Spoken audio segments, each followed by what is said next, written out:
Allô? Plug du début. Premièrement, je le répète, on a acheté trop de t-shirts de couple ouvert. Achetez-nous, s'il vous plaît, des t-shirts de couple ouvert. C'est de jolis t-shirts, doux, sexy, cochons, très érotiques, qui ont été faits dans des belles conditions. C'est des beaux chandails. Il n'y a personne dans tout le processus qui s'est fait exploiter avec une arme dans la nuque. Il n'y a personne qui est obligé de faire « Ah! Ah! Ma vie, c'est terrible! Ah! » C'est pas arrivé. Il coûte un peu plus cher, mais il n'y a personne qui pleure. Mis à part moi, parce qu'on a bien trop acheté. Je suis la seule personne qui pleure. Mais ça, je pleure à tout. Je pleure à rien. Fait qu'on s'en fout. Là, c'est juste mon nouveau prétexte pour pleurer. Sentez-vous pas mal. Ou sentez-vous mal pour acheter des t-shirts? Hey, si c'est une technique de vente, je m'en fous.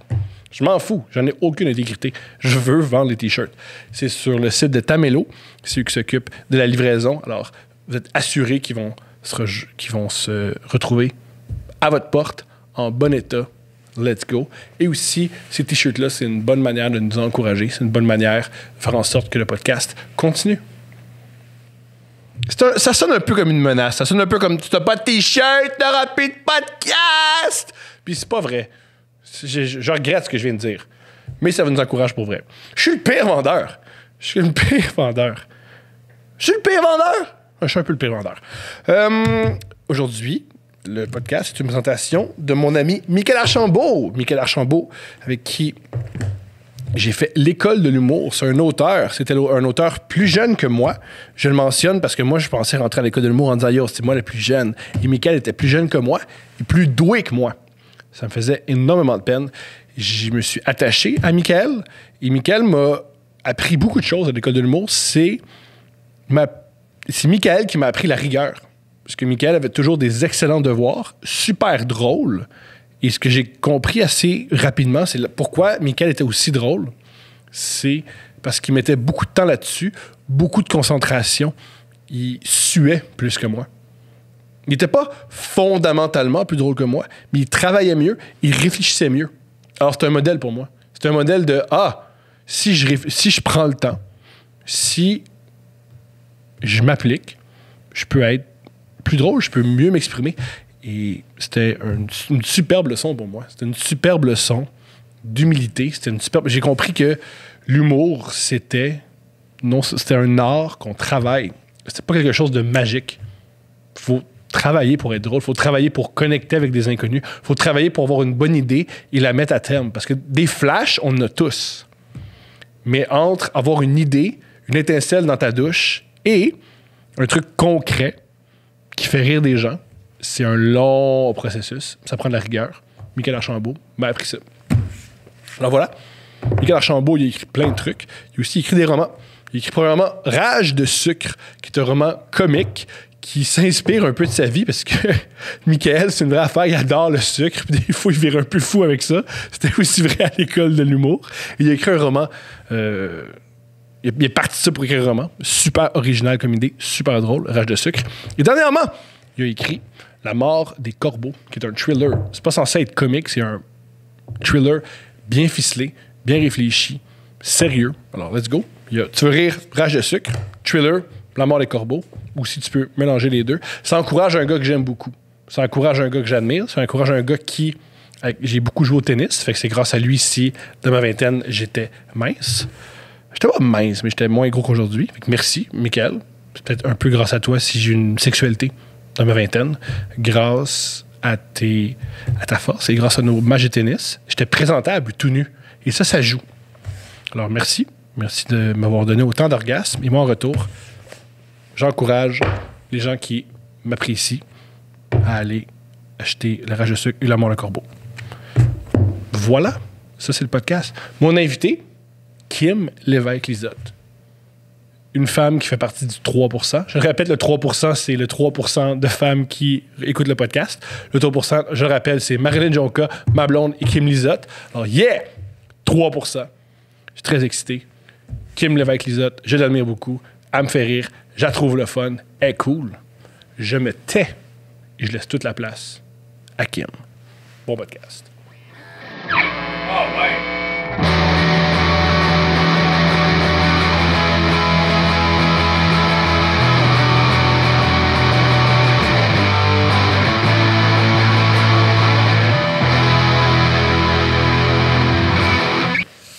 Mon 3%! Mon 3%! Le tiers de mon 3%! Ouais, mais de check femmes bien. qui écoutent le podcast. Oui, Yeah! mais je vais te partager, puis là, il va y avoir comme 7, 8 autres filles qui vont t'écouter. Là. Yeah! Oh yeah! Je suis juste ici pour ça. C'est mon seul but. Faire T'es là pour monter faire- ta cote de femmes qui t'écoutent. Il fait plaisir aux incels. Mais ça n'a pas changé un petit peu avec les oliviers. Je sais comme, tu sais, c'est peut-être un... Ça reach un Ou petit ça peu. a changé, mais c'est... c'est plate de dire la vraie affaire. Ouais. C'est plate. Ah, dis-le pas. Non, non. J'aime T'as aussi, encore tout... On salue les incels. On les salue. On les salue. Salut! Ils vont m'haïr, ils vont dire que, patati patata, c'est ça. Non, ils vont juste dire des Non, commentaires. mais j'avais des bons commentaires. Parce que quand je suis allée à couple ouvert, là, tu sais, moi, je regarde jamais d'habitude les commentaires, mais là, vite, j'ai juste fait, Puis je suis comme, vos fans, ils sont gentils. Ils sont très doux. Vos fans sont doux et gentils. Ils sont très, très délicats. Ouais. Parce que ceux qui sont fous, je les mentionne. Ah oui, puis là, ils veulent pas se faire shamer. Ils veulent pas ça. Donc là, ils le font plus. Ça me fait rire, moi, quand ceux qui disent les commentaires, on peut rien faire. On peut rien On peut faire. plus rien dire. Non, on peut. On Ouais, peut non, dire, on c'est peut plus très shamer bizarre. personne. Tu peux dire, ce que tu viens de dire, c'est extrêmement bizarre. Oui. Pourquoi tu dis ça? Pourquoi c'est en majuscule? Pourquoi ta photo, c'est la mort avec une fourche? Ah oui, oui. Ouais. Oui, ça part mal dans la vie. Pas très mal. Ça part très mal. Kim, Thomas. parle-moi de... parce que j'ai un truc que je sais chez toi qui est ça a rapport avec mon père, fait qu'on va en parler. Wow! Ta mère, elle t'a eu dans quelle institution? Comment ta mère où ta mère a passé sa grossesse? C'est donc bien... pourquoi on a parlé de ça, Parce que donc? mon père très dans toi comme ça. Mais ça, c'est très... Ben, tu vois, admettons que tu m'avais posé la première question, là, t'es né où puis en quelle année?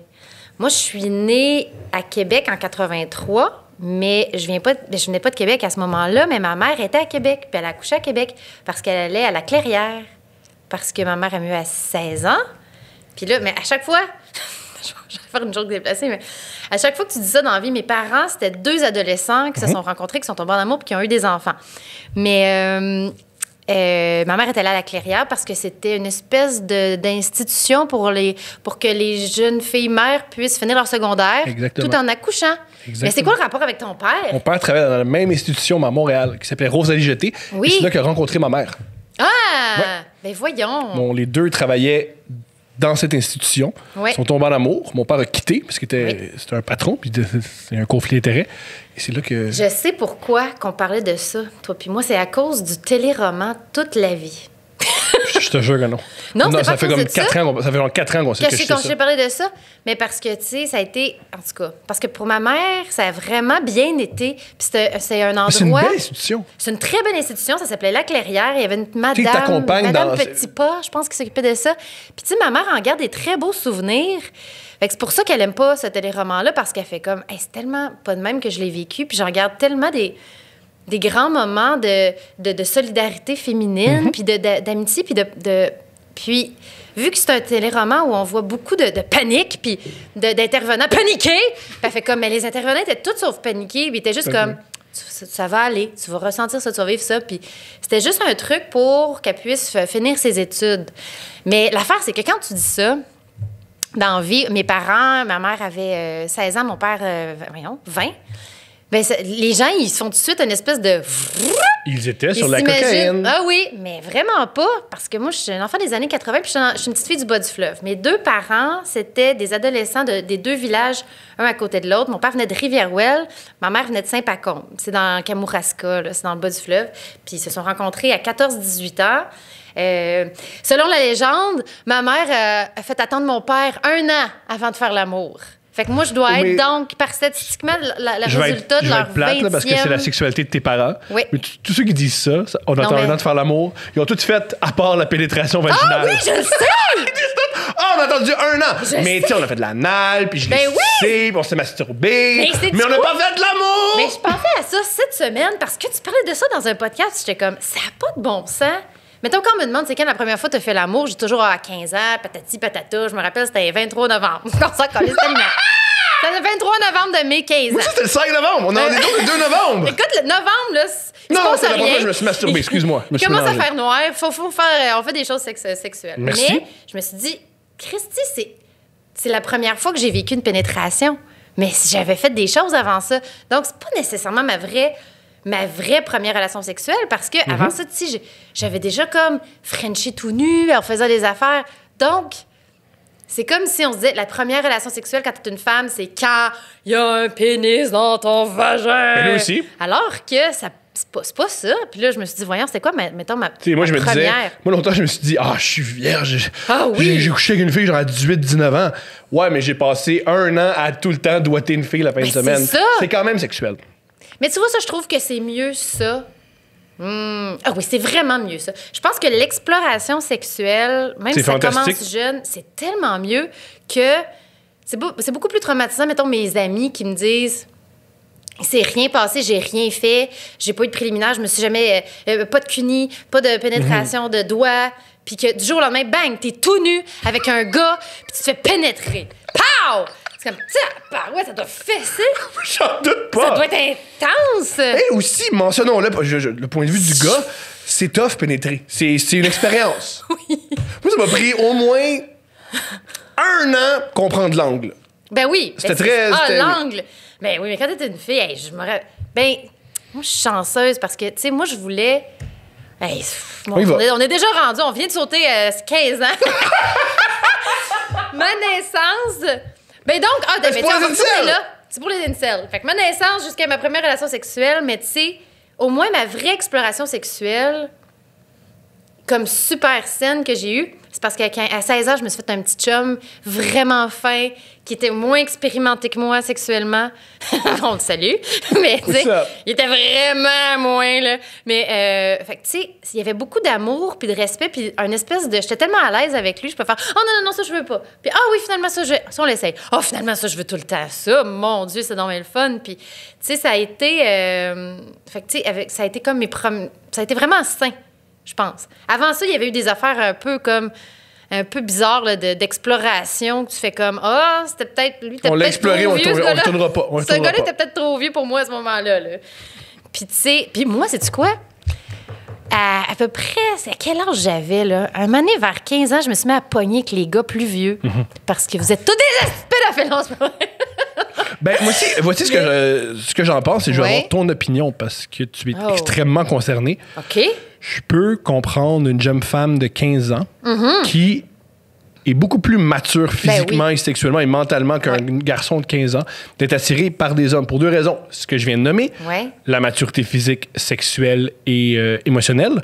Et aussi, te faire prendre vaut mieux par quelqu'un qui sait ce qu'il fait qu'un gars de 15 ans qui sait pas ce qu'il fait. Alors, je trouve ça un peu dommage quand on se dit « Ah ben là, la fille, elle sort qu'un gars de 21 ans. » Je peux comprendre pourquoi elle est bien. Je pense que c'est même là-dedans. prouvé scientifiquement, hors de tout doute, que les femmes sont plus matures que les hommes jusqu'à... Il y a un 49. chiffre, là, jusqu'à 49. Mais tu sais, mais c'est sûr qu'à 15 ans, les gars sont encore bébés. Puis toi, tu deviens comme une femme. Mais tu sais, même à 10 ans, là, quand tu as 10 ans puis que tu es une femme, mais tu es une fille...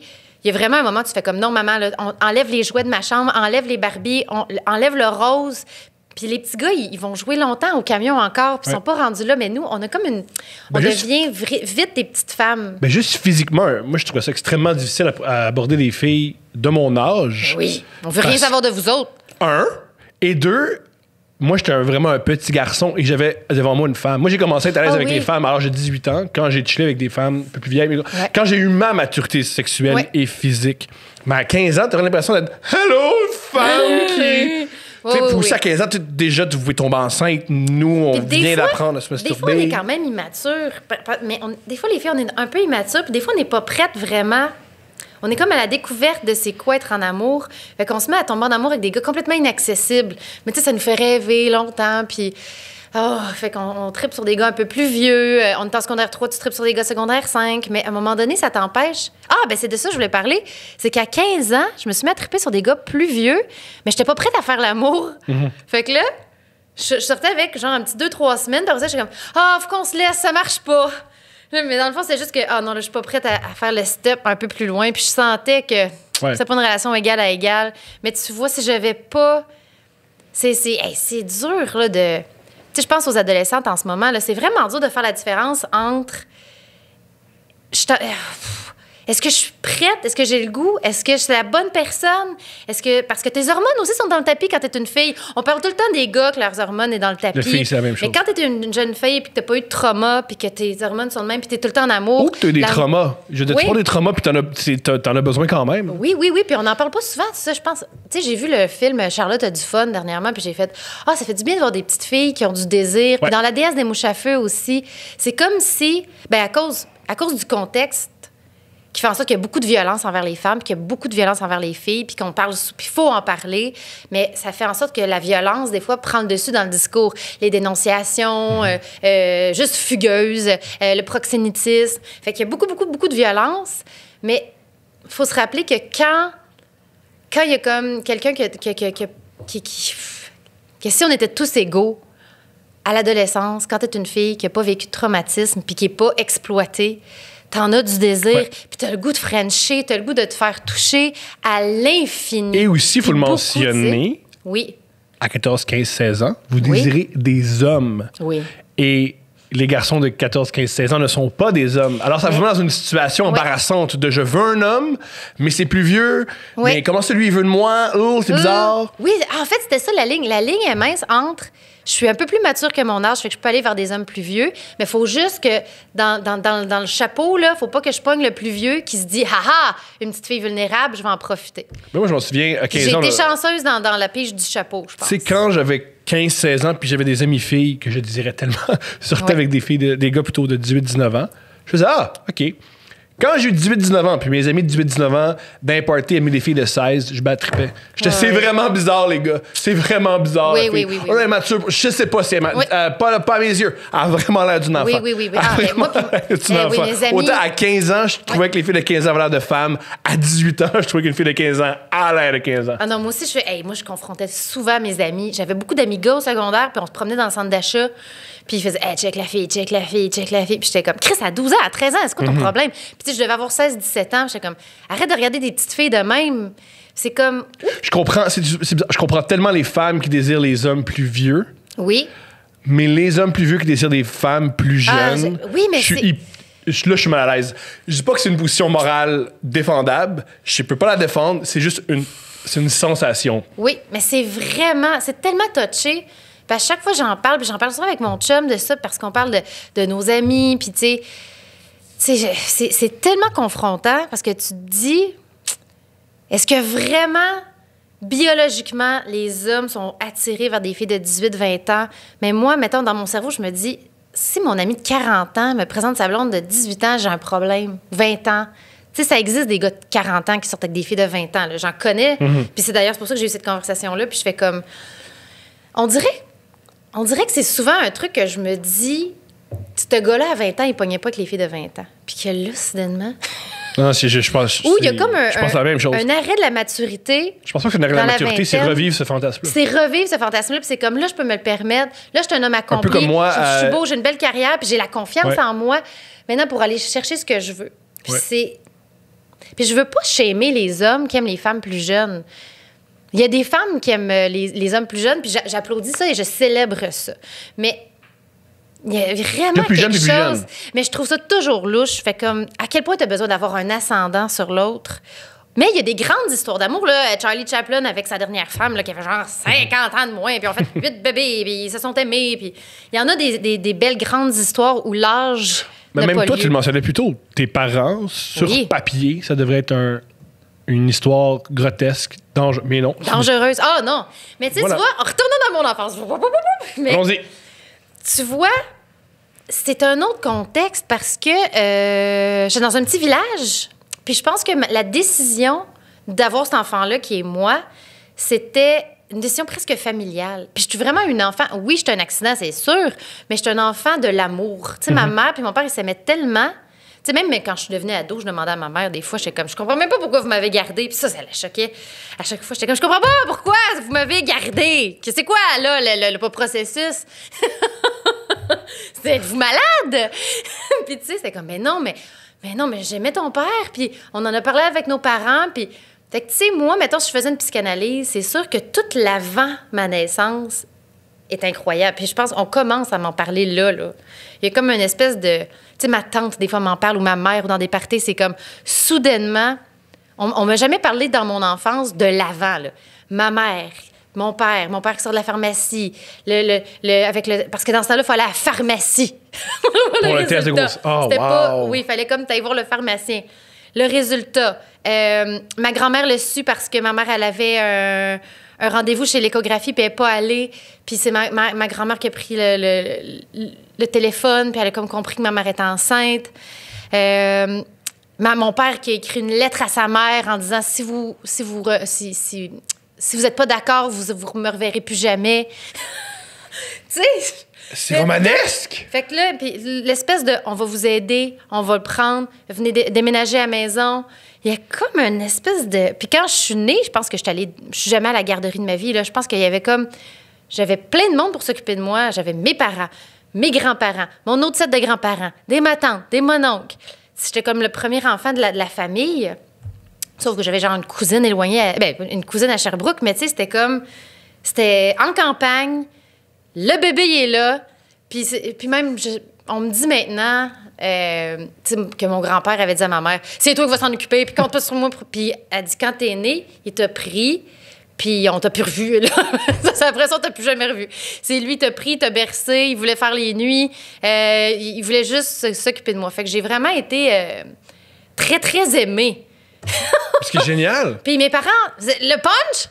Mes parents sont encore ensemble. C'est malade. Parce qu'ils ont eu d'autres enfants. Bien, ils ont eu mes 2 frères dans la début vingtaine. Puis ils s'aiment encore beaucoup. Puis là, on est toutes parties de la maison. Puis c'est vraiment... Je pense que c'est à la vie, à la mort. S'ils décident de se laisser après 3 enfants, une pandémie... Puis là, ils vont dire « Oh, on est tannés! » Je ferais comme... 2 référendums perdus. 2 référendums perdus. Non, mais ils s'aiment encore beaucoup. Puis c'est des grands complices. Puis tu sais, c'est ça met beaucoup de pression, je pense, même dans la vie de...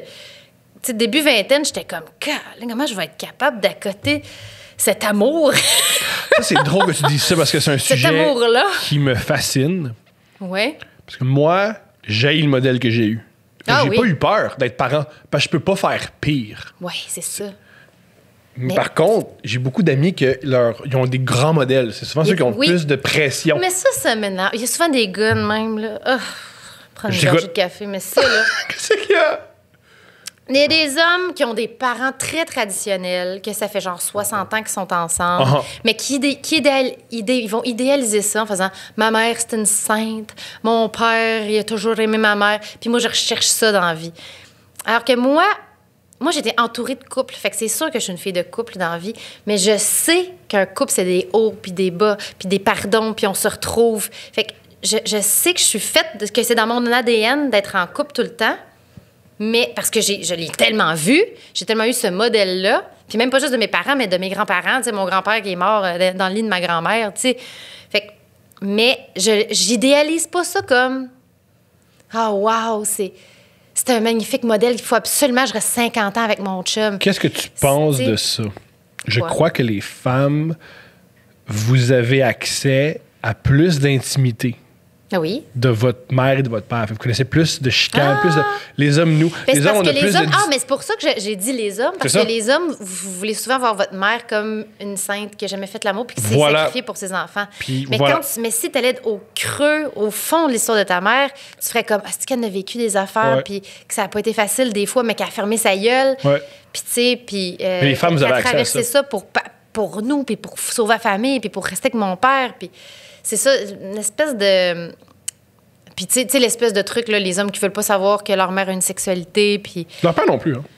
Leur père non plus. Leur père non plus. Oui. Non, mais je pense que c'est important en vieillissant. Mais ça, si tu vois, j'ai longtemps eu accès à ça parce que mes parents étaient plus jeunes, mais c'est important en vieillissant d'aller à la rencontre de ses parents comme hommes et comme femmes, de se rappeler que ta mère était une femme, que ton père était un homme, puis tu sais, parce que c'est beau puis qui existait avant que tu arrives. Une joke géniale qui me rejoint beaucoup.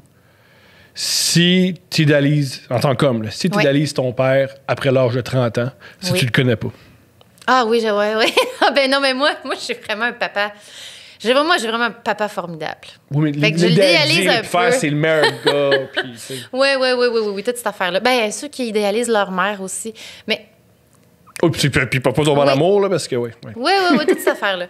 Mais tu vois, tout ça pour dire que j'ai pas la vie, là, de toute la vie, là. Mais t'as eu droit à des hommes comme ça qui voulaient pas avoir des enfants parce que ça sera jamais comme mes parents. Qu'est-ce que c'est? Ah, des amis, des fois, mais pas vraiment des chums. Non, c'est plus des discours de mes amis, des fois. Des amis, souvent, qui ont le syndrome de la mère et la pute, là, qui cherchent comme la fille idéale, mais que genre... Tu sais qu'il va falloir qu'elle soit comme parfaite, mais pas trop cochonne. Oh oui, il y a beaucoup d'hommes comme ça. C'est un discours que je peux pas fourrer ma blonde. Oh. Je fais l'amour à ma blonde, je fourre mes maîtresses. Ce qui est un discours qui est très, très, très répandu. Je sais. Je peux pas croire que ça existe encore. Je peux pas croire que des fois, j'ai cette conversation-là avec des filles, puis que c'est comme... Ah, mais il y a déjà des gars aussi avec qui je suis jamais sortie, parce que ça se pourrait pas, mais qui font comme... Ah, tu serais trop pour moi. Tu serais trop... Ça m'insécuriserait beaucoup. Ou tu sais, des gars qui ont comme fait... Ah, toi, t'es trop à l'aise sexuellement. Je pense que ça me confronterait beaucoup. J'aurais tout le temps peur que tu me trompes. Je suis comme la fille la plus fidèle de la Terre. Mais ça, c'est souvent... peur que je te...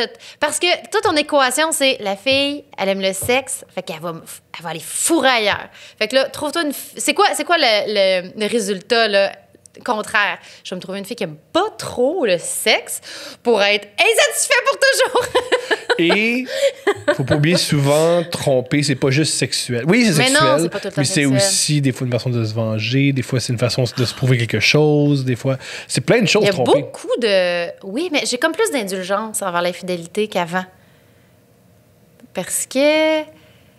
J'ai comme compris, ben là, à cause d'une psychologue qui fait des recherches qui s'appelle Esther Perel, là, c'est comme la gourou en ce moment des relations de couple. Là. Elle a un podcast, puis elle fait de la thérapie de couple, puis elle a écrit 2 livres. Puis elle m'a vraiment fait remarquer... Il y a 2 choses qu'elle m'a fait remarquer. Puis une autre psychologue dans la presse qui disait...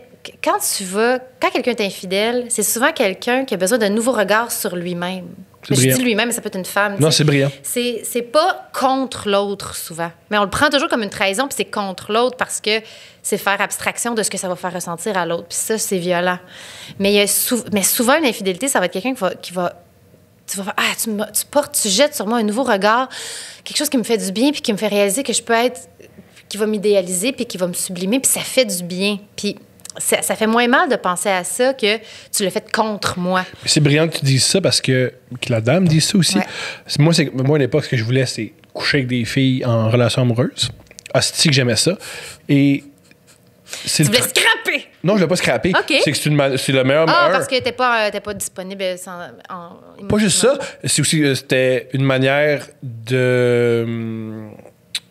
choisi. Et aussi, c'est une manière de vivre une intimité. C'était très particulier. Et là où je voulais en venir, c'est 2 choses. Premièrement, séduire une femme qui est déjà avec un autre homme. C'est facile parce que tu montres... C'est pas un défi, c'est bien plus facile. Tout d'abord, parce que ce que tu viens de dire, tu jettes un nouveau regard. Oui. T'es fantastique. Ton chum, il te trouve pas drôle. Moi, tout ce que tu dis est hilarant. Ah oui. Tu sais, jeter un nouveau regard. Et aussi, c'est Chuck Klosterman qui disait ça. Il disait, c'est toujours plus facile cruiser quelqu'un qui est en couple parce que c'est des probabilités.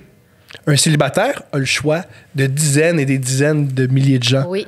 Tandis que quelqu'un en couple, il faut juste que tu sois meilleur qu'une personne. Oui, c'est vrai. c'est vrai, puis c'est vraiment facile. Merci, Chuck. Oui. Il y a une lesbienne stand-up vraiment drôle, que je me rappelle pas son nom. Ils sont plusieurs. Mais, Christy, comment elle s'appelle? Américaine ou québécoise?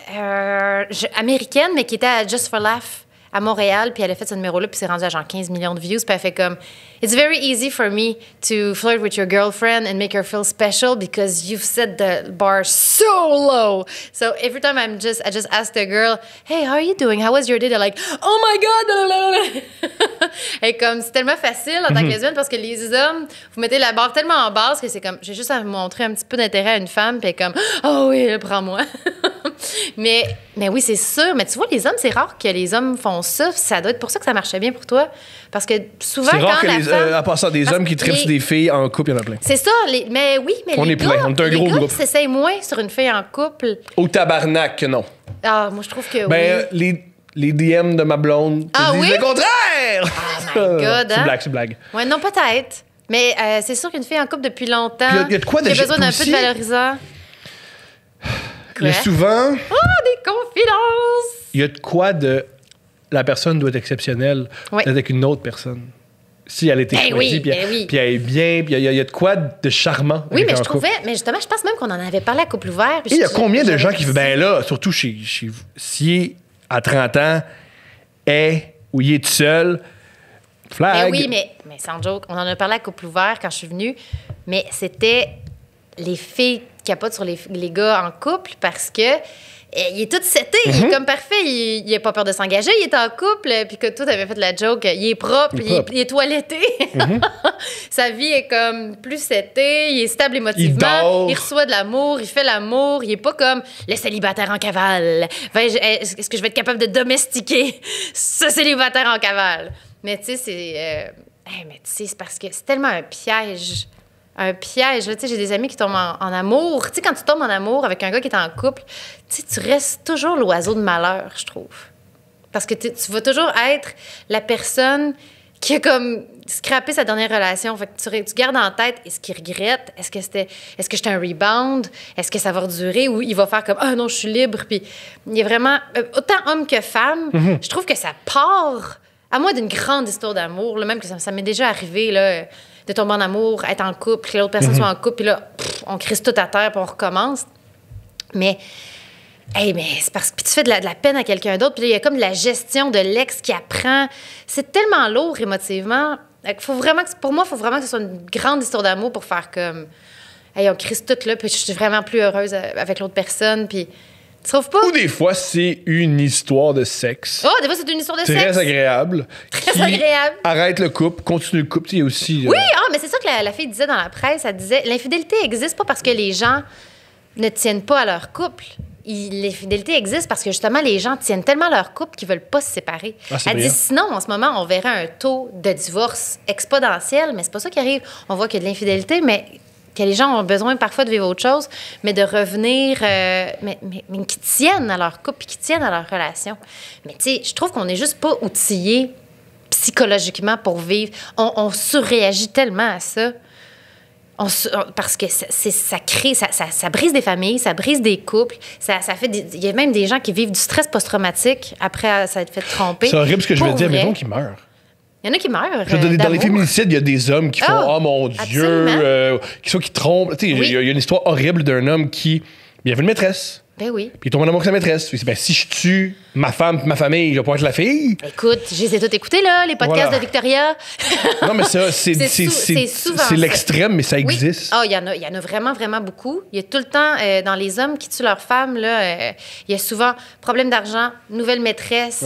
Puis il y a comme un switch, genre, je vais tout faire effacer ma vie d'avant, je vais repartir à neuf. Mais c'est comme, à quel point ton cerveau il est narcissique pour penser que tu vas pouvoir passer au travers de ça, puis ne pas te faire pogner, puis de pouvoir avoir accès à une nouvelle vie. Bien vivre avec ça. Mais même, mon Dieu... Voir ta maîtresse sortir avec un meurtrier, d'un assassin, ça n'a pas de sens. C'est arrivé au Québec, en plus, parce que là, j'ai plein de podcasts de true crime qui me popent en tête, mais qui sont américains, comme Scott Peterson, puis tout. Mais il y a aussi, tu sais, là, à Joliette, là, Benoît Cardinal, c'est exactement ça. Il tombe en amour avec une jeune fille, puis il s'est dit, je vais faire disparaître ma femme. Oui, c'est loin, on a parti de l'infidélité, qu'on n'est pas outillé pour vivre ça, mais la preuve qu'on n'est pas outillé, c'est une raison d'assassinat. C'est une raison d'assassinat, vraiment. Mais toute l'affaire des féminicides aussi, même quand il n'y a même pas d'infidélité, il y a une espèce de... Il y a comme... Tu penses à ce que ta conjointe va un jour faire l'amour avec quelqu'un d'autre, puis ton cerveau n'est même pas capable de computer ça, puis la mort est la seule solution. Faut que je te tue. C'est vraiment dur de comprendre ça. Il y a des affaires ces temps-ci que j'essaie de comprendre. Là. Comme on parlait de violence, j'étais comme... Mais juste tantôt, quand on parlait des hommes qui aiment les femmes plus jeunes, puis l'extrême de ça, c'est la prostitution juvénile. Puis qu'à quel point, dans le journal, il disait... J'ai l'air d'avoir ça en 8 ans. Dans le journal, ils ont dit... l'enquêteur, il disait à la journaliste de la presse, il a dit, il faut juste se rendre à l'évidence, il y a trop de monde qui aime ça voir des enfants se faire violer. C'est violent, mais tous ceux qui enquêtent là-dessus ont le même discours. Mais c'est dur de comprendre parce que bizarrement, quand j'écoute plein d'affaires de true crime puis tout, Ça, j'essaie de voir l'humanité du monde. Il y a beaucoup de la culture pop qui est basée sur la pédophilie. Là. Oui, vraiment. Britney Spears, c'est un trip Vraiment. pédophile. Là. Fait Puis que je pense aussi qu'il y a eu un problème. Il y a vraiment eu un problème dans l'épanouissement de la personne. Qu'à un moment donné, ça a stoppé, puis ça a fait, moi, je vais aimer les filles comme ça. Mais c'est parce qu'il y a eu un. C'est sûr que ça vient de notre traumatisme, de l'enfance, de l'adolescence. Oui, mais ça peut pas juste être. Pour moi, c'est zéro une orientation. Là, mon c'est genre. contre-argument à ça, enfants. c'est vrai ça, que ça prend un traumatisme, Oui. mais il y a bien des gens traumatisés parce que tout ce qui est en lien avec la pédophilie dans la culture populaire Oui. est, Oui. est très populaire. Puis tout est exacerbé de toute façon depuis qu'il y a l'Internet, parce que ces gens-là se sont retrouvés. Mais j'essaie vraiment, c'est vraiment fucked up, là, parce que j'essaie de me dire, mais c'est quoi la solution? Il faut que ces gens-là puissent pouvoir parler à quelqu'un, mais c'est comme impossible. Imagine, là, t'as un trouble, là. T'es attirant vers les enfants. Toc, toc, toc, psychologue. Il y a comme une affaire... Puis aussi, t'as de la fuite. C'est pas moi, c'est pas vrai, je niaise, c'est pas vraiment ça. Ouais. Mais oui, non. Oui, vraiment. Mais c'est vraiment. Je pense qu'il y a très peu de pédophiles qui se disent « Je suis un pédophile ». Mais je pense qu'il y a beaucoup... on n'en parle jamais, mais il y a un gros truc de cycle de la violence. Je suis vraiment là-dessus ces temps-ci. J'essaie de comprendre le cycle de la violence. C'est souvent des gens qui ont été... Les prêtres pédophiles, c'est un vrai phénomène. C'est que la plupart des prêtres pédophiles ont été violés par des prêtres, sont devenus prêtres, puis ont violé d'autres enfants. Puis c'est un cercle qui dure depuis des décennies. C'est un cercle vicieux. Puis tu sais, Isabelle Richer a fait un podcast en ce moment, puis ça fait 20 ans, 30 ans qu'elle est tout le temps au palais de justice, puis elle dit « Je vois des victimes, je les vois 10 ans plus tard comme bourreaux ». Il y a un cycle de la violence, puis c'est sûr que dans tous les hommes qui agressent des femmes ou qui sont pédophiles, il y a un gros pourcentage là-dedans de gens qui ont été agressés dans leur enfance. Fait que faut comprendre l'origine pour faire comment qu'on va arrêter ça? Comment qu'on peut prévenir ça? Parce qu'on peut pas, là, toutes les castrer. Le Doc Mayou, il y a des super solutions, des fois. Ah ouais, super! Mais ça peut pas être ça. Hey, le Doc Mayou. On peut-tu faire un autre... Non, un autre podcast spécial. Non, on va pas encourager le Doc Mayou. Non. Mais on parlait des sociopathes, mais j'essaie vraiment de comprendre en ce moment qu'est-ce qui se passe dans la tête d'un homme que sa seule solution, c'est de tuer sa femme. Puis tu sais, j'apprends beaucoup. Là, il y a vraiment un truc de... que souvent, c'est des femmes qui n'ont même pas été victimes de violences physiques, puis ça passe genre violence psychologique à meurtre. Ouais. Je savais pas ça. Oui, j'ai lu ça dans le Devoir. J'ai lu ça dans le journal. Non, mais c'est intéressant, puis c'est fascinant. C'est vraiment fascinant, mais non, j'essaie vraiment de comprendre, puis c'est tout le temps les mêmes steps. Hein. C'est souvent des pervers narcissiques qui font du love bombing au début. T'es tout pour moi, on déménage ensemble, on se marie-tu rapidement. Puis là, t'es comme dans une espèce de bulle, comme c'est-tu trop beau pour être vrai? C'est-tu trop beau pour être vrai? Puis après ça, il y a la jalousie qui s'installe, le contrôle, l'isolement, puis de la violence répétée. Puis c'est ça, là, celles qui vont dans les refuges, ils vont comme 4-5 fois avant de se faire tuer. Il y a vraiment quelque chose... Puis, parce que la psychologue, elle disait, là, l'étape 6 et 7, ça, c'est ça pendant des années. 6-7, refuge, je reviens. Culpabilité envers les enfants.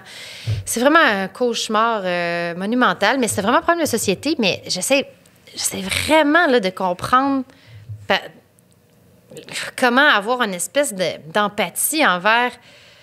toutes les femmes qui vivent de la violence, puis une espèce d'empathie envers... C'est quoi la misère, le malaise masculin qui est tellement profond? Brillant que tu dis ça, parce que je crois que c'est essentiel pour régler le problème. Parce que le but ultime, c'est pas de punir les hommes, c'est de prévenir les féminicides. Ben oui, absolument. Et pour prévenir les féminicides, il faut avoir de l'empathie pour ceux qui ont... je trouve pas le mot, mais qui risquent de tuer. Ben oui. C'est une manière... malheureusement, c'est très... Ça semble contre-productif, mais ça semble contradictoire.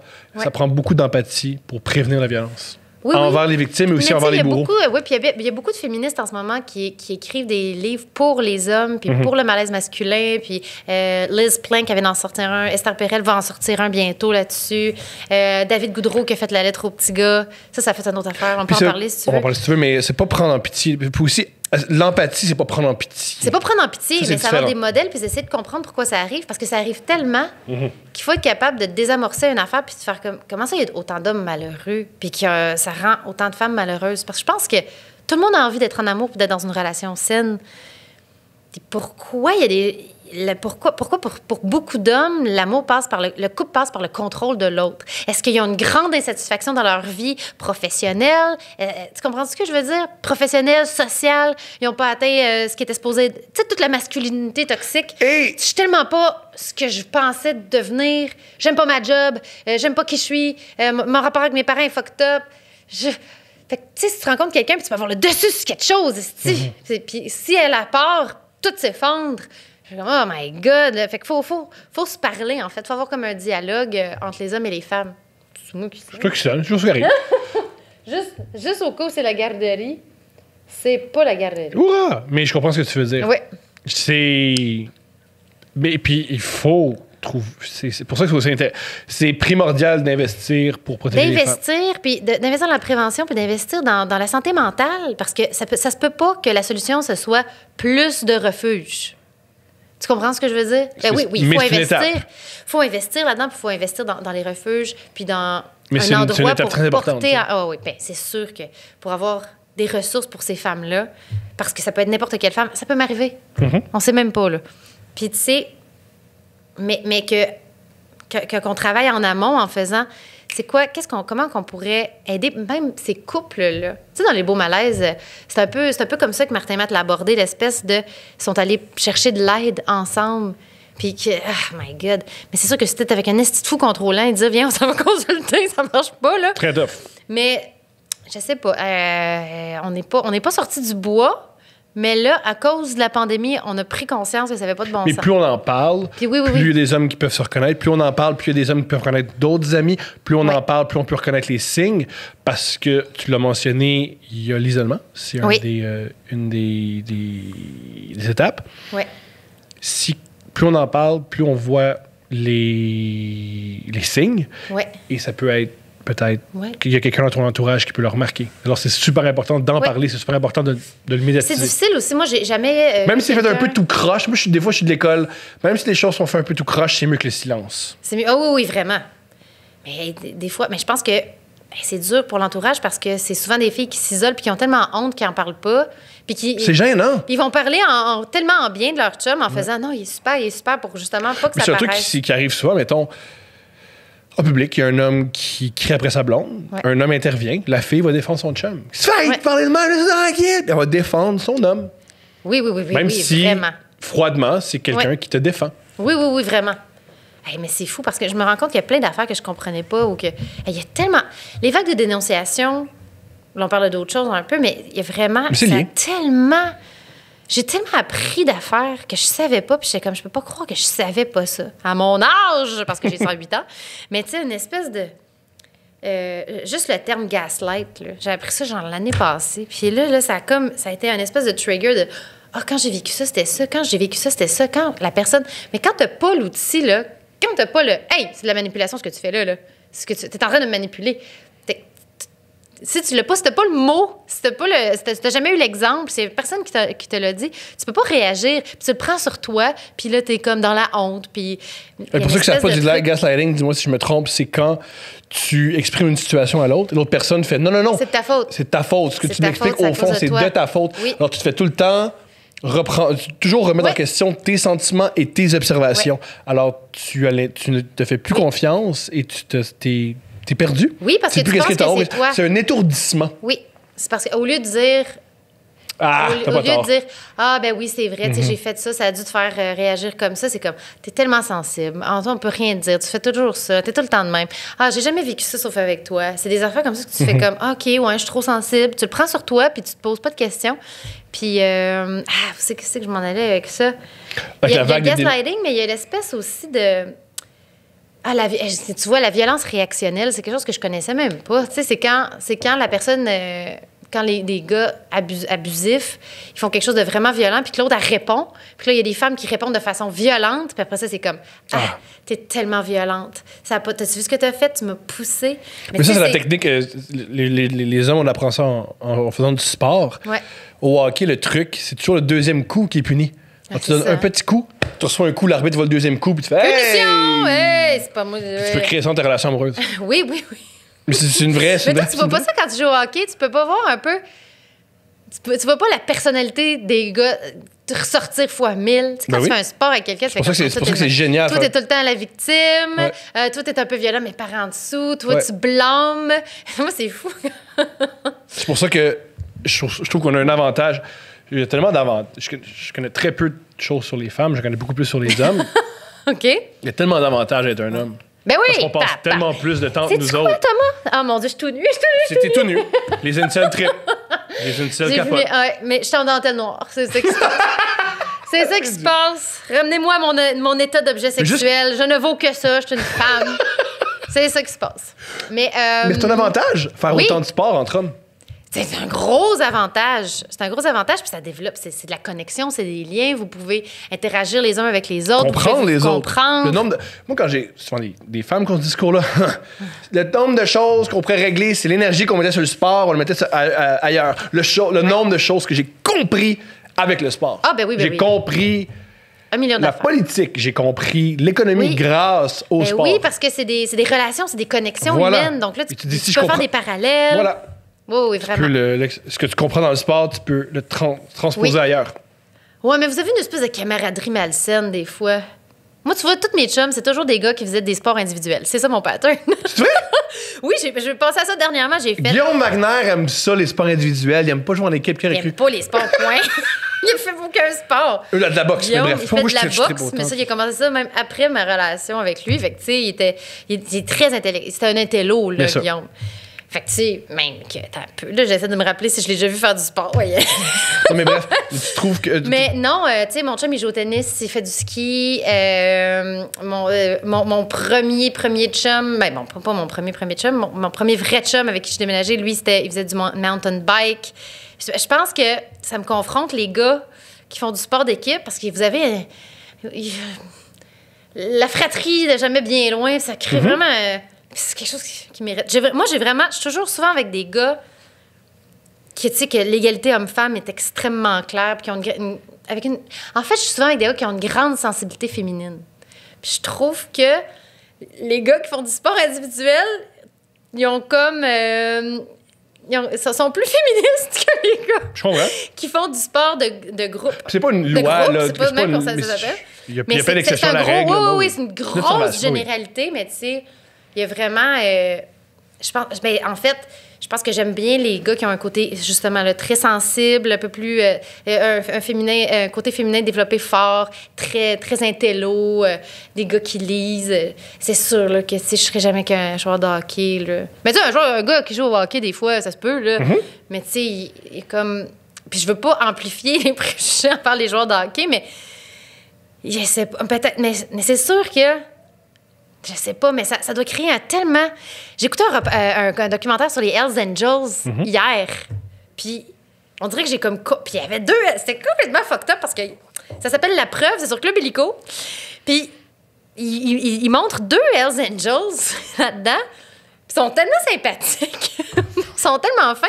Puis il parlait de pourquoi il était dans les Hells Angels. Puis c'était juste la force du clan. C'est comme ma gang, mon groupe. Puis le gars, il parlait genre de l'origine, il était comme moi, j'ai toujours fait des sports, j'avais toujours ma gang. Puis là, quand le cégep a fini, j'avais plus ma gang, j'avais plus mon groupe de gars, j'étais plus dans la radio étudiante. Puis il était comme, puis là, ce qui a comblé ça, c'est mon club de moto. J'étais comme, oh my God, c'est fort, cette affaire-là. Oui, t'es puissant. C'est puissant. Puis ça peut être une force. Moi, je trouve que une grande force ça inclut puissante. tout. Ça inclut tout. Oui. Je pense aussi juste. Puis tu sais, j'arrête pas de me rendre compte autour de moi aussi que c'est vraiment précieux pour les gars d'avoir des amis gars proches à qui tu peux te confier et être émotif. Je pense que c'est juste ça, des fois, qui manque pour que la société ait un Mais je peu connais mieux. pas... Moi, je connais pas de gars qui ont... Je connais pas d'amis gars qui ont pas de gars avec qui ils étaient émotifs, mais je connais beaucoup de femmes qui ont pas d'amis point avec qui ils étaient émotifs. Ah oui, bien c'est sûr. La solitude, je trouve qu'elle est beaucoup plus... oui, parce qu'il y a quelque chose qui s'est comme passé, je pense.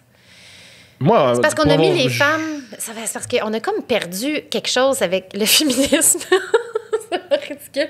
Mais c'est parce que je pense qu'avant, tu sais, quand toutes les femmes étaient mères au foyer, quand elles se retrouvaient entre femmes, il n'y avait pas de compétition. Parce que tout le monde était dans le bas de l'échelle. Ouais. Fait qu'il y avait comme une grande capacité à être émotive et à accueillir l'autre.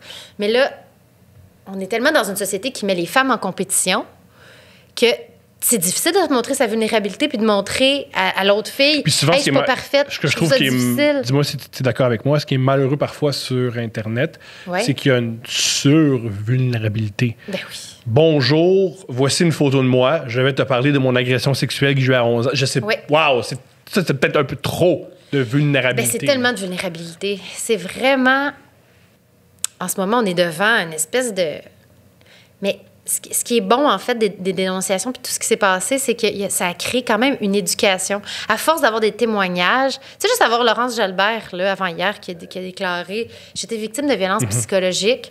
Puis, tu sais, elle n'a pas nommé la personne. Puis, c'est comme... Personne ne sait c'est qui, mais elle fait comme « Ça peut m'arriver à moi, ça peut m'arriver à toi ». Puis, tu sais, Juliette Bélanger... L'as-tu reçu, Juliette Bélanger? Non. Mais, c'est une étudiante en victimologie, puis elle fait beaucoup de posts sur Instagram, puis...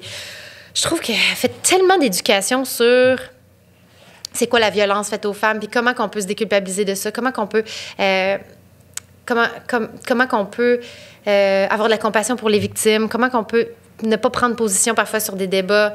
Mais je sens que grâce aux vagues de dénonciation des dernières années, là, puis je ne parle pas de la liste courriel, là, mais mettons le MeToo, là, puis tout. Je sens que grâce à ça, je vais avoir plus de mots pour protéger ma fille. Tu sais, plus de mots. Je vais pouvoir plus lui dire, si tu vis ça, ben c'est de la violence réactionnelle. Si tu vis ça, c'est de la manipulation. Si tu vis ça, c'est du love bombing. Si tu vis ça, c'est un abus.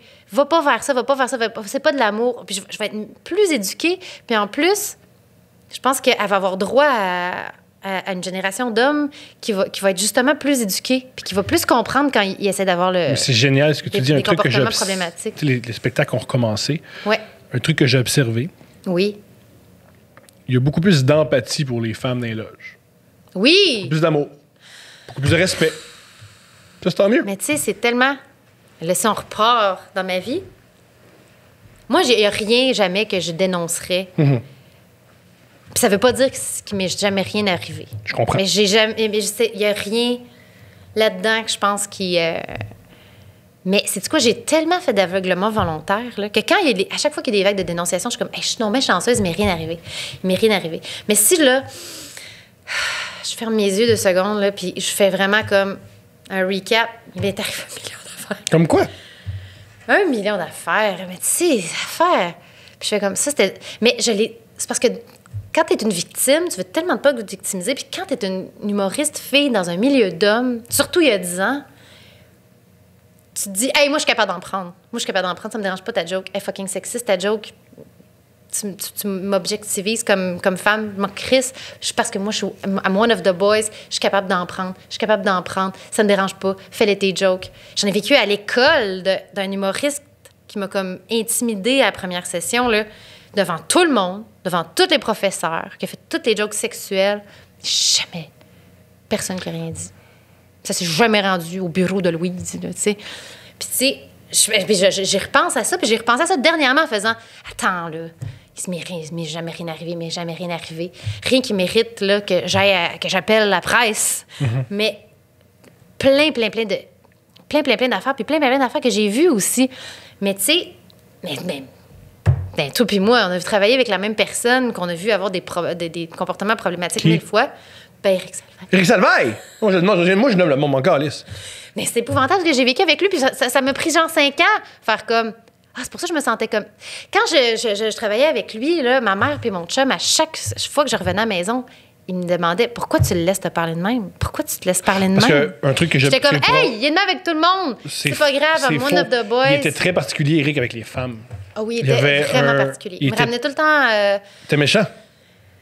Oui, c'était vraiment... Oui, puis en ondes aussi. Mais c'était de l'humour, c'était non, de l'humour. C'était pas de l'humour. C'était de la manipulation. Mais ça m'a pris genre 5 ans.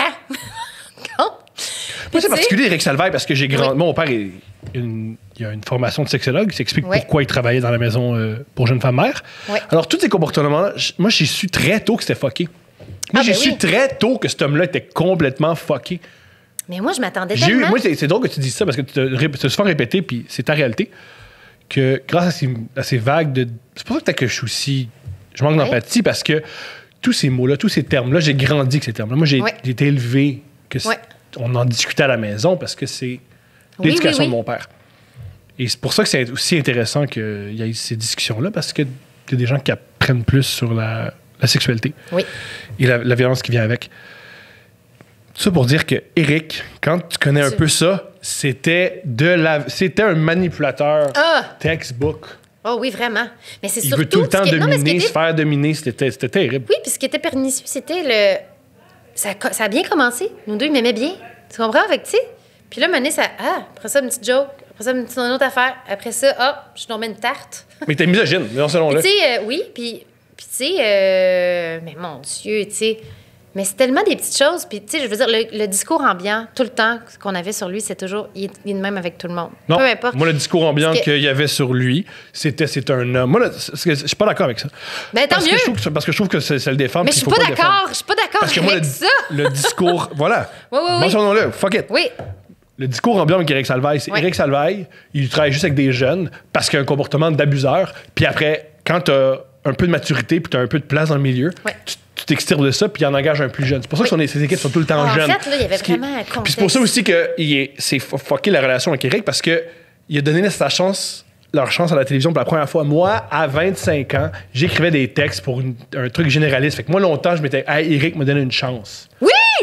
Par contre, la raison pourquoi il donnait des chances, c'est qu'il donnait une chance, il contrôlait.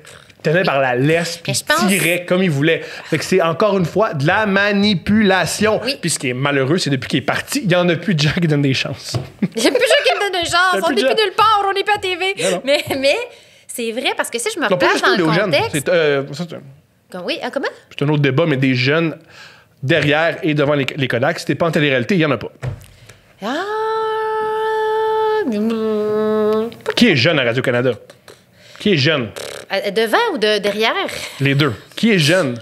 Ben, il y a des recherchistes là, qui ont moins de 30 ans. Non, il n'y a pas de jeunes. Je suis pas assez au courant. Une blague que je dis souvent. C'est que Jean-Philippe Gaultier, c'est le plus jeune de la relève? Ouais, non, que Jean-Philippe Gaultier, c'est la relève. Okay. Et selon Radio-Canada, la relève a... déjà, la relève, bref, la relève a 40 ans. La relève a 40 ans. Absolument.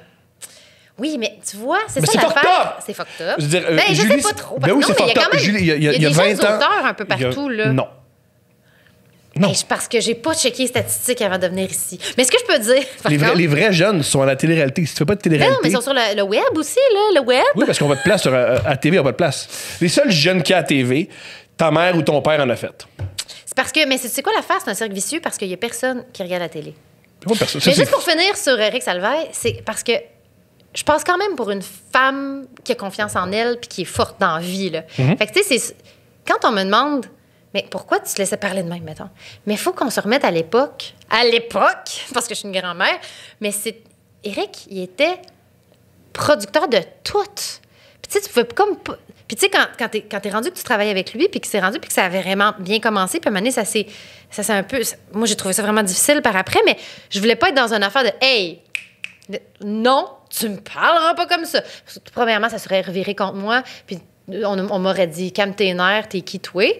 Mais en plus, il était producteur de genre 8 talk shows. Je dis n'importe quoi, j'extrapole, mais il y avait 8 talk shows, il était à la radio, il était à la TV.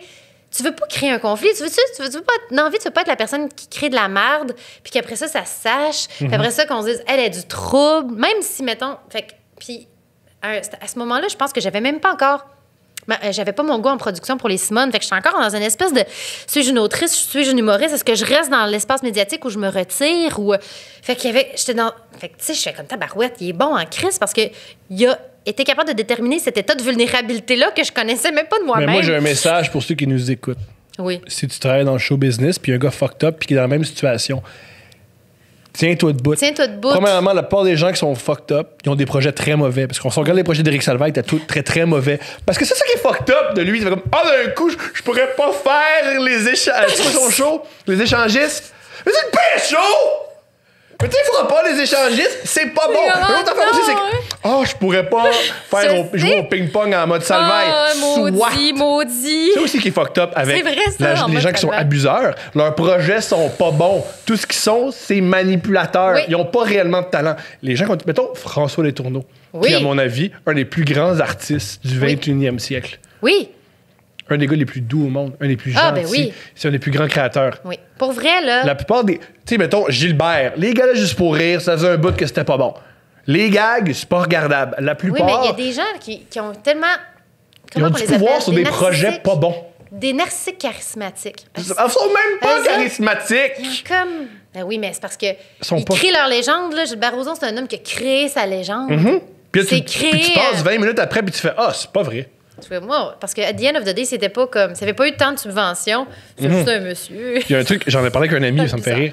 Dans les documentaires sur les sectes, il y a toujours la même séquence. Oui. T'as les gens qui ont marqué dans la secte qui disaient il était tellement charismatique. Ah, je sais. Coupé Je à, sais. t'as la personne la plus laide au monde qui a un discours Devant Keith incohérent. Raniere! Keith Raniere, ce n'est que ça. Et c'est- Il est comme, je me suis ouvert les veines pour lui, c'était l'homme de ma vie. Il me trompait avec 45 femmes, mais je l'aimais. Puis il était tellement charismatique. Tu vois, il est tout petit, il est laid, il a une bédaine, il a les yeux bleus. Pareil pour Rick Salvaire, pareil pour Gilbert Rozon. Fait qu'il faut pas... Mais Gilbert, il a rien fait, Thomas. Gilbert fait plein Il a rien fait. Non, non, Non, faut que... Non. Eh, Tu me poursuis Thomas? Non, non, je joue pas à ça. Je m'en fous. Ouais. J'ai fait mal à du monde que j'aime, je m'en fous. Ouais. Je joue pas à ça. Blague, mon Même dans ses deals, les deals, juste pour étaient fucked up. Ouais. Comment il négociait, c'est fucked up. Comment c'est. Tout ça pour dire que oui. Fait que si dans le showbiz, je connais pas les autres milieux, je vais pas parler pour les autres milieux, mais pour ces milieux-ci, Oui. faut jamais oublier que la part des gens fucked up, tiens-toi debout. Leurs projets sont pas si intéressants que ça. Et vu que tu es un artiste, Oui. tu peux créer Oui. ta propre. Tu peux créer Oui. tout. Parce qu'on se sent tellement Au démunis. début, là, pourquoi on devient artiste, c'est l'indépendance. On veut l'autonomie. Oui. Et dès qu'on rentre dans le milieu, on pense qu'on a besoin absolument de s'acoquiner aux autres. Pas nécessairement. Non. Non, non, non, vraiment, mais c'est parce qu'on arrive souvent un peu plus jeune, avec une job très précaire. On veut faire nos preuves, on veut être aimé parce qu'on veut travailler. Puis ça nous positionne... C'est un peu étrange parce que c'est pas nécessairement par rapport au rendement, parce que au début, tu sais, il y a beaucoup de notre personnalité aussi. On est beaucoup engagé pour ça, pour notre personnalité, pour ce qu'on dégage. On peut-tu travailler en équipe? Admettons, je parle de la job d'auteur télé, là, tu sais. Ou même, tu sais, même pour les filles qui veulent être recherchistes, tu sors de communication, tu veux être animatrice, mais tu commences en étant Je trouve recherchiste. ça fou. Tu sais, c'est juste, je vais en parler on avant. veut plaire, on veut plaire, on veut plaire. C'est comme au secondaire, là, quand tu...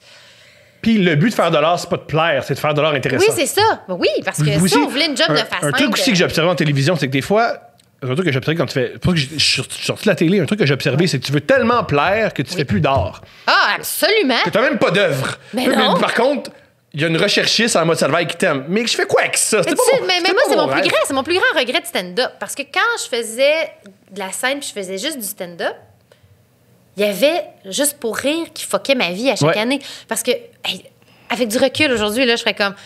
J'aurais fait mon petit show, je me serais loué une salle. J'aurais jamais fait comme faut absolument que j'ai mon audition pour faire un gala, faut absolument que je fasse un gala. Je me mettrais même plus cette pression-là. Moi, j'aime faire la Je comparaison. ferais quelque chose de super libre. Ce qui est qui me plate avec ressemble. les galas juste pour rire, c'est que ça prend. C'est un peu comme une canonisation des humoristes. On dit souvent, si t'as pas de gala, C'était ça. lui, juste pour rire, on l'a canonisé. Lui est Oui. correct, lui est pas correct. Mais je sens que c'est plus comme ça. Mais voici ma comparaison. Avant, c'était comme ça avec Johnny Carson, le Tonight Show. Oui, Tu passais au Tonight Show. oui, Si Johnny Carson faisait un point comme ça, tu devenais Oui. millionnaire, c'est pas une manière de parler. oui. Maintenant, Johnny Carson, il n'y a plus d'influence. Ça a tout décoincé le stand-up.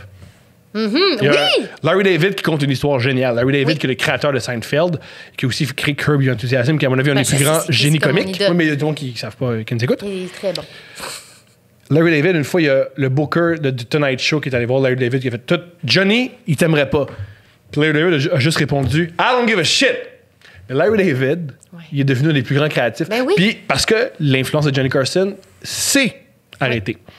Fait que si juste pour rire, ça meurt de sa belle mort, Oui. ça va être bon pour la culture humoristique québécoise. Non, mais ils ont plus ce temps. Il y a eu comme une nouvelle Ah, il y a génération. ça? Ah, non, ils ils l'ont ont, encore. ils ont peut-être un petit Tu peu, donnes mais un petit- jamais comme avant. Avant, c'était... Ça Tu devais dirigeait- passer par là. Oui, tu devais passer par là. Puis même quand ça avait même plus d'impact, mais il y avait comme une façon de fonctionner très, très, très marquée. Puis tu pouvais pas déroger de ça. Ouais. Puis quand j'y repense, je suis comme... C'était complètement ridicule. Les auditions, la Valkyrie. Après ça, si t'étais un petit peu moins bon, ben là, on te disait, va au ZooFest. Puis, mais en même temps, puis finalement, c'est pas ça pantoute. Ou juste- Tu pouvais bien plus être libre au ZooFest. Puis Ouais, ou juste des affaires du genre, faut, tu fais un gala, tu t'habilles propre. ça s'habille Pourquoi? propre. Pourquoi je Ils changerais rentrent de dans le linge? thème. Fait que là, qu'est-ce qu'il faut que tu fasses? Il faut que tu fasses vraiment quelque chose. Ben, faut que tu fasses quelque chose. Tu sais, j'ai fait des numéros bien trop génériques pour plaire, pour rentrer dans la carrousel des auditions, pour finalement travailler bien trop fort sur un 6 minutes. Tu sais, puis c'était... Ça fait pas de sens, tu sais. Avoir su, là, j'aurais fait mes petites affaires, j'aurais travaillé mon propre... Comme je faisais selon l'opinion comique, tu sais, c'était comme... Je faisais mes affaires, je prenais des sujets qui m'intéressaient, j'y allais, puis tu sais, je le faisais, puis il y avait pas de... Non. C'est René Lévesque. René Lévesque. Mais tu sais, il y avait pas... Puis tu sais, en y repensant, je fais comme... Des fois, quand on commence, on veut tellement plaire, on veut tellement rentrer dans ma chaîne que tu... Alors que c'est pas ça qu'il faut faire. On est des artistes justement pour déconstruire cette affaire-là. Mais, mais on est tellement vulnérables au début, puis quand on commence, puis qu'on manque d'expérience aussi, que tu te mets à faire des affaires en faisant « c'est ça qu'il faut faire, c'est ça qu'il faut faire ». Puis tu sais plus à un moment donné qui écouter, qui pas écouter. Ben, à une époque. À une époque. Je veux pas Mais te tu sais, à un moment donné, mais à ton vieillir, ça a des époque, avantages. non, mais à ton époque, c'était pas... T'étais obligé de faire un gala. Ah, c'était très... Oui, mais c'était... Plus aujourd'hui, parce ça que... avait même plus d'impact, mais on avait comme la vieille mentalité que Rachid Badouri, là, tu vas gagner Révélation, puis Bon, on dit ça, one-man mais show. c'est grâce au numéro... Faut juste que je m'assure que ma famille va bien. On comprend ça. Mais mettons, c'est grâce au numéro, entre autres, de Sable dans le vagin de Mariana à un gala qu'elle a explosé. Pareil pour Simon Gouache. Mais encore là, Simon Gouache, c'est-tu vraiment juste pour rire qu'il l'a fait exploser ou c'est Olivier Primo en le partageant sur sa page Facebook? Oui, ben, c'est un facteur de plein de petites choses. Parce que Mariana aussi, elle avait cartonné au show au Centre Bell. Elle avait eu comme une ovation. C'était quoi ce show-là? Il y avait un drame. Oui, c'était au show de Lac Mégantic. Entourage sont extraordinaires. Vive Entourage! Ben, dans le fond, la tragédie de Lac Mégantic, ça crée la tragédie de Mariana. Oui, bon, fait que, tu sais, c'était comme, c'est qui cette petite fille-là qui arrive puis que tout le monde se lève. Puis après, tu sais, il y a un effet. Mais tu peux pas. Parce qu'il n'y avait pas de sens. Puis, tu sais, je repense pour moi-même en faisant. Ça fait pas. Puis, tu sais, j'en ai vu des humoristes faire ça, tout concentrer leur énergie puis leur talent sur un gala que t'as pas, peut-être, des fois. Fait que, c'est complètement. Mais voyons, ça n'a pas de bon sens. Mais il y a des petites choses aussi quand tu sors de l'école. C'est comme, dans le temps, c'était, faut vraiment que tu ailles faire le humoriste. Mais sinon, t'es pas un humoriste. Puis, mais en même temps, il y a des affaires comme mes plus beaux souvenirs, c'est le Saint-Cybe. Mais tu sais, le Saint-Cybe, c'était la vie. Mathieu Dufour, que j'admire beaucoup et que j'essaie d'imiter sa manière de créer. Oui. Une des choses que déjà. Oui? Bien sûr. Toi? Ouais. Tu vas faire des stories, puis tout? Non, mais exemple, une des choses que Mathieu Dufour a. Une des choses que Mathieu Dufour a déjà dit, c'est. Moi, je veux faire de l'humour, mais je veux pas être considéré comme humoriste parce que je comprends pas ce milieu-là puis il m'énerve. Ouais. Fait que je vais faire à mon rythme. Si j'ai fait j'ai parti une soirée d'humour parce que j'ai fait Mathieu Dufour une soirée d'humour puis il est juste motivé. C'est pour ça que j'ai parti ça. Quand je l'ai vu sur scène, parce que sur scène, je trouve qu'il est exceptionnel, Mathieu Dufour. Quand je l'ai vu sur scène, pas vraiment savoir ce qu'il va faire, puis improviser, puis voir, être en connexion avec la salle, j'ai assez limité ça. Mathieu Dufour a une grande influence sur qui je suis en tant qu'humoriste. OK. Et aussi, il se calisse des institutions. Ah oui. Oui, exactement. Moi, là, il commence à les aimer, là, mais bref. Mais c'est fou parce que j'ai tellement un esprit rebelle avec un syndrome de l'opposition qui apparaît rapidement. Fait que j'en reviens pas que je suis rentrée là-dedans à 26 ans, tu sais, puis à 27 ans en faisant... Mais il n'y avait rien d'autre. C'est ça. Peut-être que ça manquait de modèle, point. Exemple, on regarde souvent l'Instagram de Mathieu Dufour, mais il y avait, à l'époque, tu pouvais pas vendre des salles de spectacle avec un compte de ta perruche sur Instagram. Quand je suis sortie, il n'y avait même pas d'Instagram. Tu sais, je veux dire, je me rappelle, là, on partait nos fanpages Facebook, puis on paraissait... Faire de l'argent sur Internet, c'était quasiment impossible. C'était impossible. Ben, c'était impossible. Si c'était possible, je savais pas comment, du tout. Ou il fallait faire... je sais même pas. Ben, parce qu'en plus, c'est parce que ce qui était bizarre, c'est qu'avant, avant les réseaux sociaux, quand tu voulais devenir un artiste, tu sais, tu commençais, puis tu faisais tes affaires, puis maintenant, tu prenais de l'expérience, tu apprenais, puis après ça, tout le monde te voyait à la télé. Puis tous les gens qui t'aimaient pas, tu les voyais jamais. Ils chialaient dans leur salle en faisant « Est-ce qu'il est pas bon, elle? Est-ce qu'il est pas bon, lui? Je l'aime pas, je comprends pas ce qu'il fait. » Puis toute la haine est restée en privé. Mais moi, je suis juste sortie au moment où la haine sortait, mais on savait pas comment dealer avec ça. C'est génial que tu dises ça parce on savait pas, on était comme je ferai jamais rien, ma carrière est finie. Il y a un gars sur YouTube qui dit je suis la crise de merde. C'est drôle, je trouve ça génial que tu l'aies présenté comme ça. Parce que Mounir et moi, on a une conversation vu que nous, on est nés avec Internet, on est habitués à cette haine, puis on sait que c'est... T'es pas né avec Internet?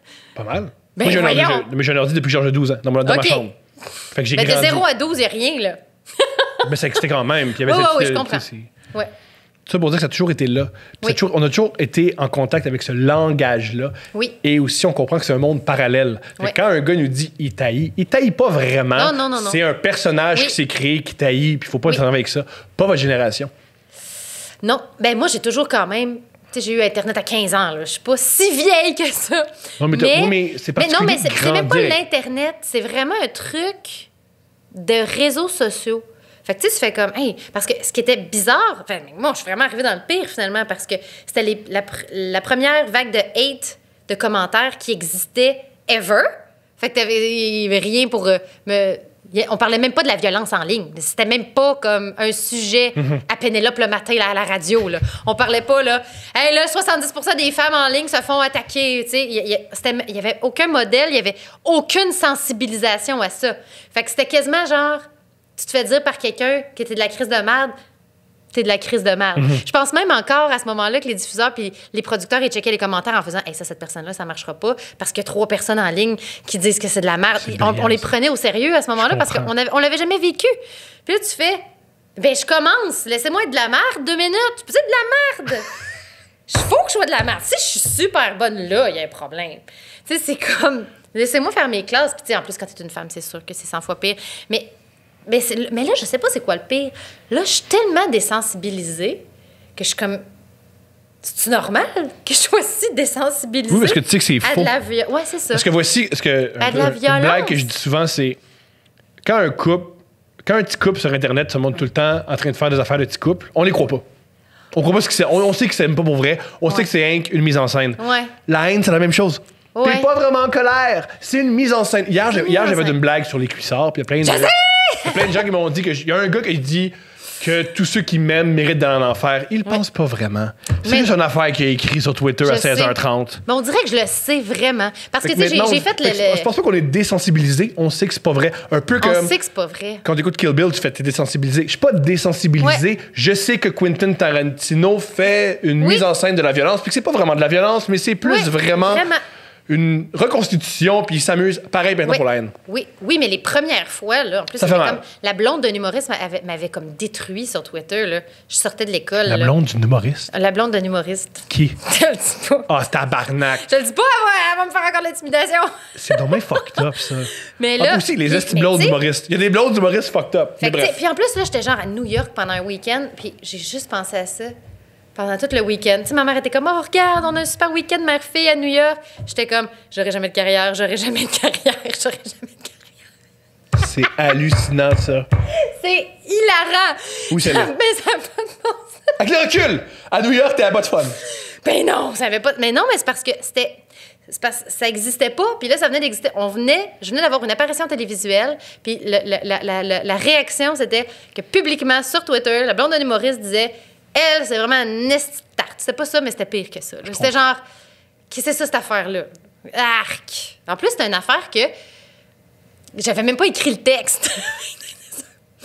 Fait que, tu sais, au moins, j'aurais pu me dire, voyons, c'est pas moi qui... Mais là, en fait, c'est une première grande humiliation. Tu sais, c'est comme... Puis c'est vraiment traumatisant la première fois. Puis en plus, je sortais de l'école, fait que j'ai pas de recul. Tu sais, moi, ma famille vient pas du milieu artistique du tout, là, tu sais. Je suis comme la première... J'ai pas le background de... Il y avait comme une affaire de... ça va-tu être ça, ma vie? Je comprends que je peux polariser dans la vie, là, puis je jongle très bien avec ça maintenant. Mais là, c'était comme... Mais Twitter venait d'arriver. Il n'y avait rien pour me réconforter puis me dire c'est normal, parce que la violence en ligne est très présente, puis on en parle tous les jours. Puis, tu sais, c'était comme une vérité. Elle avait dit une vérité. J'étais une grosse nounoune. Puis elle avait une autorité. Elle doit connaître l'humour. Elle doit la connaître là, c'est la blonde de chose. Puis c'est rendu une humoriste. Génial. Oh, Steve! Oh, la crise! Fait que j'étais comme... Puis tu sais, j'étais une petite fille, là, elle s'était rendue comme... Je sais pas, là. Oh, mon Dieu! Mais c'est pas grave. C'est très grave. Mais c'est très grave. On va passer à autre chose, mais c'est très grave. Elle a fait appeler plein d'autres mondes. Fait que c'est vraiment pas grave. Juste des hommes, parce que c'est plus des femmes qui s'attaquent. Je sais pas, là, je suis plus, hein? Parce que moi, c'est jamais attaqué à moi. Chris, il va falloir que je parte, Thomas. C'est ça qui est triste. Ah, 10 minutes encore, c'est bon. Tout est beau. Mais non, mais c'est... Je sais pas, je préfère des conférences là-dessus, là, la hate en ligne, le hate. Mais tu sais, il y a comme... Je sais pas trop. Mais gars, je sais pas comment les jeunes vivent ça. Peut-être que les jeunes, en ce moment, ils vivent vraiment mieux. ça dépend. Je pense qu'il faut pas rendre... C'est très particulier. Dire Et les même- jeunes, hein, c'est vieux de dire ça. Pas juste ça, les jeunes, les vieux, les X, les Z, Ouais. je pense que c'est très dangereux. Les personnalités. Les gens ont des personnalités similaires. Moi, mettons Mounir, le maire de Laval, il a juste 23 ans. Il me ressemble en tabarnak. Même si moi, j'étais un gars de Rosemont qui a 32, puis lui, Ouais. c'était un gars de Laval de 23. On a une on se ressemble. Fait qu'on se Ouais. connecte sur plein d'affaires. Ouais. C'est vraiment une question de personnalité. Je peux comprendre que pour certaines personnalités, moi, ce que je trouve malheureux avec Internet, c'est que Internet, tout le monde doit aller sur Internet. C'est Oui. pas tout le monde qui devrait être sur Internet. Non, vraiment pas. Autant il y a des gens qui sont trop violents pour l'être, il y en a- Oui. il y en a d'autres qui sont trop sensibles. Mais, comme le monde est devenu, t'as pas le choix. Et c'est ce qui est malheureux parce que il n'y a aucun médium qui est fait pour tout le monde. Il y a des gens qui disent « je n'aime pas lire On accepte. Mais on ne peut Oui. pas accepter « je n'aime pas Internet ». Bonne chance de faire quoi que ce soit. Mon chum, il est très cohérent avec ça. Parce que j'ai des amis qui font comme... Bon, c'est qui Internet... déjà ton chum? Comment? C'est qui ton chum? Éric Bruno. C'est extraordinaire. Je sais, on dirait que c'est quasiment arrogant quand je dis le nom de mon chum. C'est comme, oh, franchement, arrête de te vanter. Mais il est cohérent parce que j'ai connu d'autres personnes dans mon entourage qui sont comme, les réseaux sociaux, c'est malsain, c'est de la merde, les gens qui sont là-dessus sont dégueulasses, tu sais, des haters des réseaux sociaux. Mais Puis ils disons, sont tout le temps mais sur leur sont tout le cell. temps sur leurs réseaux sociaux. T'es tout le temps sur Facebook, t'es tout le temps sur Instagram, mais tu dis que c'est de la merde puis que les gens qui tu sais, il y en a beaucoup de gens de même dans notre milieu. L'espèce de... C'est que les filles qui font ça sont superficielles. Les gars qui sont ça ou qui montrent trop, mais c'est comme... Mais tu les regardes tous les jours. Tu les regardes tous les jours pour les juger. Tu vois, mon chum, lui, il fait comme... C'est pas pour moi. Je vais me comparer, je vais regarder, peut-être que je vais juger. Ça me tente pas d'être cette personne-là. Je veux pas ce regard-là. Je veux pas savoir ce que les gens vont dire sur moi après une Instantanément. entrevue. Je ne suis pas sur Instagram, je ne suis pas sur Facebook. Grand bien m'en face. Ceci dit, des fois, il vole mon cellulaire puis il regarde vite, vite. Oh là là! Il a l'impression de faire un petit tour de manège. Oh mon Dieu! Puis tu sais, tout de suite après, il fait comme, c'est de la folie cette affaire-là. C'est un vortex! Puis... Le gars, pas tort. Mais au moins, il fait comme... Puis, tu sais, je fais comme, c'est merveilleux parce que, tu sais, à un moment donné, il s'est dit, peut-être qu'en tant qu'acteur, à un moment donné, les producteurs vont regarder mon following, puis, tu sais, à ce moment-là, mais je suis comme, tu peux pas faire ça parce qu'en ce moment, il y a plein de gens qui essaient de faire l'effet contraire, faire comme, je vais enlever mes applications de mon cellulaire, je vais m'enlever de Facebook, je vais garder juste un réseau social parce que ça mange mon temps, ça mange mon énergie, ça affecte ma santé mentale, ça affecte le regard que je porte sur moi, ça affecte mon estime. Tout le système de récompense qui est fucké. Fait que j'ai l'impression que toutes les gens autour de moi sont en train d'essayer de reculer.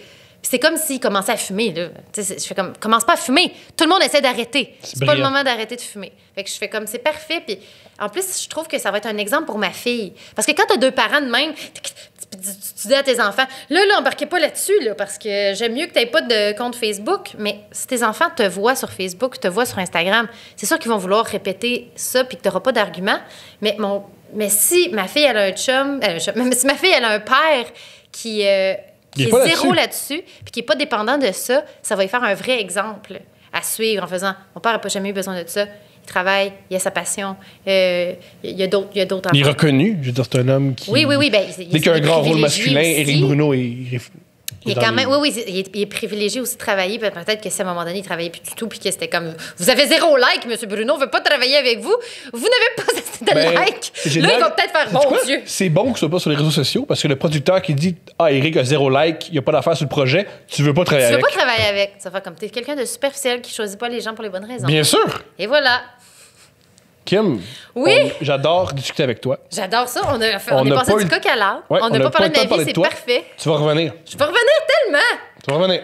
Tout le temps. Une fois aux 3 mois, comme Philippe Audrey. J'aimerais ça venir aux 3 mois. C'est presque thérapeutique en même temps. Presque. On fait ça. Moi, je suis motivé. J'aime beaucoup ton art. J'aime beaucoup ta personnalité. Merci. Let's go. Parfait. Merci, Kim. Merci.